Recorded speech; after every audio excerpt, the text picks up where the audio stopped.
안 떨릴 줄 알았는데 좀 긴장이 돼가지고 일단은 저는 광주 광역 정신건강복지센터에서 일을 하고 있고 저는 사회복지사로 일을 하고 있는 송여진 청년 집사입니다.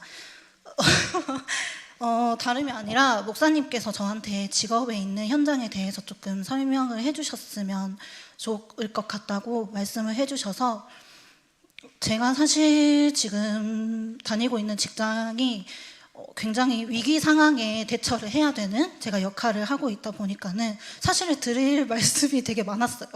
왜냐면은 경찰분들께서 이제 제가 하고 있는 일이 정신질환자들 또는 중증이든 경증이든 정신질환자들 또는 정신질환이 없더라도 자살에 대해서 직접적인 시도를 하거나 아니면 사고를 가지고 있어서 경찰에 신고가 되신 분들을 위험성을 따져서 이 사람들한테는 조금 얘기를 해봤으면 좋겠다라고 하시면은 저희를 불러요. 저희를 불러서 대상자가 있는 집에 직접 가거나 아니면은 파출소나 지구대로 오시라고 하면 그쪽에 모셔져 있으면 저희가 거기로 가서 상담을 하는 역할을 하고 있거든요.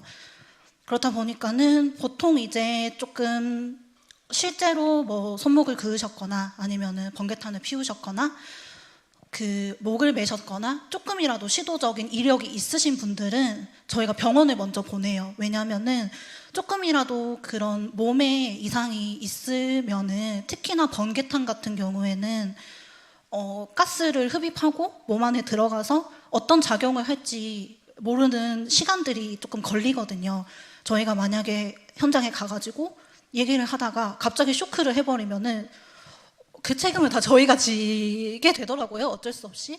그래서 센터 입장에서도 이런 부분들은 피하고 안전을 지켜주고자 그렇게 어느 정도의 매뉴얼을 만들어서 개입을 하고 있는데 그렇다 보니까는 현장에 딱 가서 대상자들을 만나보면은 이게 영적 문제가 아니면 도대체 뭐지? 라고 싶을 정도로 설명하기가 힘든 경우가 되게 많아요. 물론 이제 그 영적 문제라고 볼 수 있는 거는 이제 다른 사람은 어떻게 느낄지 모르겠지만은 저는 이제 구원의 길 하면서 꾸준히 알고 있었기 때문에 딱 보면은 이 사람은 가정에 문제가 있구나 아니면은 이 사람은 정신적 문제 이전에 이미 좀 그 어느 정도 영적으로 되게 힘들고 사로잡혀 계시는 분이구나 라는 게 되게 많이 느껴지거든요. 근데 이제 그 현장에서 대뜸 말할 수가 없잖아요. 하나님을 믿으셔야 됩니다. 뭐 구원의 길을 할 수 없잖아요. 왜냐하면 보호자분들도 계시고 그리고 저희가 위험 안전성을 따져가면서 2인 1조로 무조건 활동을 해요.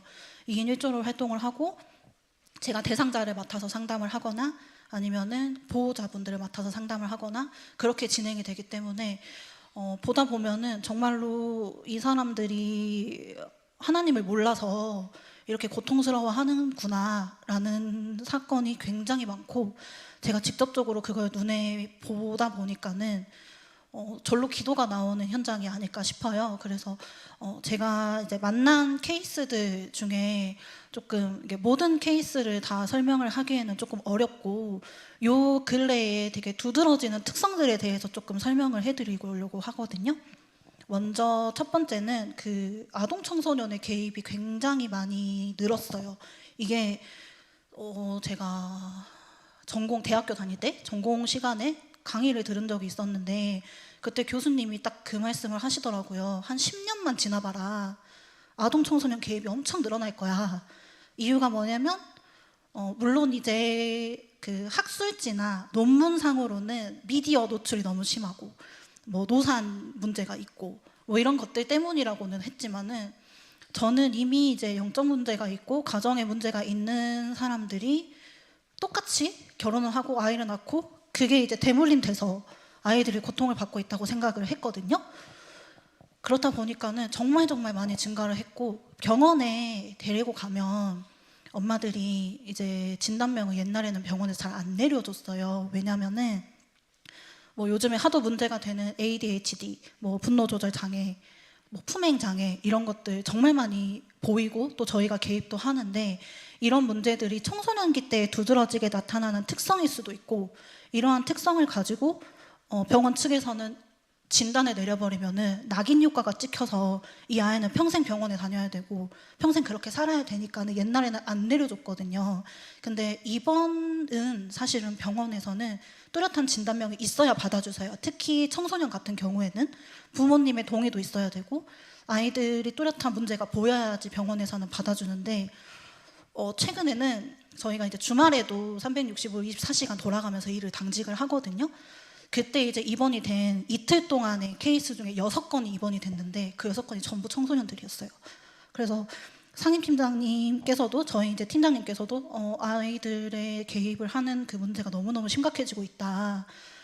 그래서 이제 봤을 때 아이들 문제가 이렇게 심각한 거는 저는 아까도 말씀드렸다시피 가족 문제, 그리고 엄마 아빠의 영적인 문제가 그대로 투사가 돼서 나타나는 아이들이 굉장히 많았다고 생각을 하고 있고, 그리고 알코올 중독도 저희가 보거든요. 알코올 중독도 보는데 알코올 중독이 청년 알코올 중독들이 굉장히 많아지고 또 이제 취업 문제나 경제적인 문제, 빚 이런 걸로 알코올 중독이 되신 분들이 너무 많고, 알코올 중독 같은 경우에는 가족들이 다 손을 놔버리니까 지자체에서 해결을 할 수밖에 없는 그런 상황이어가지고 항상 이렇게 도돌이표로 되풀이가 되고 있어요, 상황들이. 그래서 알코올 분들도 저희가 술에 취한 상태에서 원활하게 상담이 이루어지지가 않아요. 실제로 이제 조금 위협적인 상황이 돼서 제가 막 안경 던지는 거 맞아본 적도 있고, 그리고 막 뺨을 맞는 선생님들도 있고 막 그렇거든요.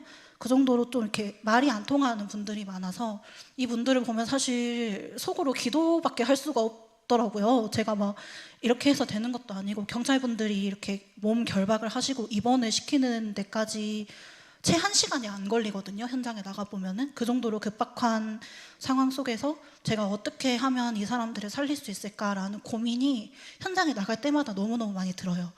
그리고 자살을 실제로 시도를 하신 분들의 가족분들까지 저희는 개입을 하거든요.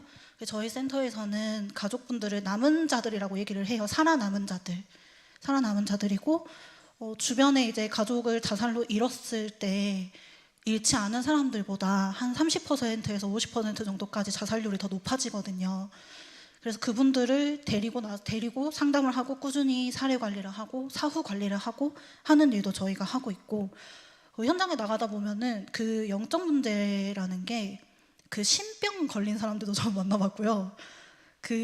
언제는 집에 갔는데 오라 그래가지고 상담을 하러 집에 갔는데 안방에 이렇게 큰 부처 3분이 모셔져 있는 거예요. 금색 부처님 3분이. 그래서 그냥 전 자연스럽게 어머니 이게 뭐예요? 라고 물어봤는데 제가 이제 기도 올리고 있어요. 이렇게 대답을 하시더라고요.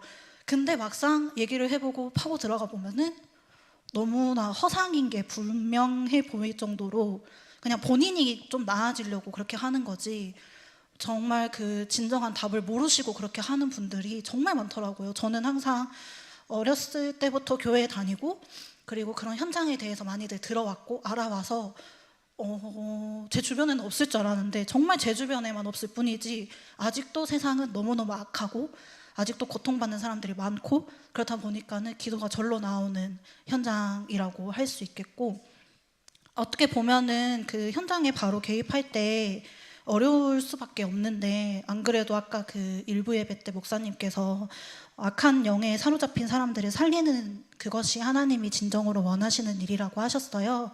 그래서 저는 이제 때로는 무력감도 느끼고 내가 직접적으로 이렇게 복음을 전할 수가 없고 할 수 있는 일이 없으니까 그런 무력감도 드는데, 그럴수록 더욱 기도로 답을 내리고 제 현장을 위해서 기도를 해야겠다고 많이 생각을 하고 있습니다. 그래서 저의 현장이 조금 생각나실 때마다 많은 기도를 해주셨으면 좋겠고, 혹시라도 또 기회가 생기면 저도 이제 당당히 이제 그 대상자분들한테 복음을 전할 수 있는 기회가 되었으면 좋겠습니다. 감사합니다.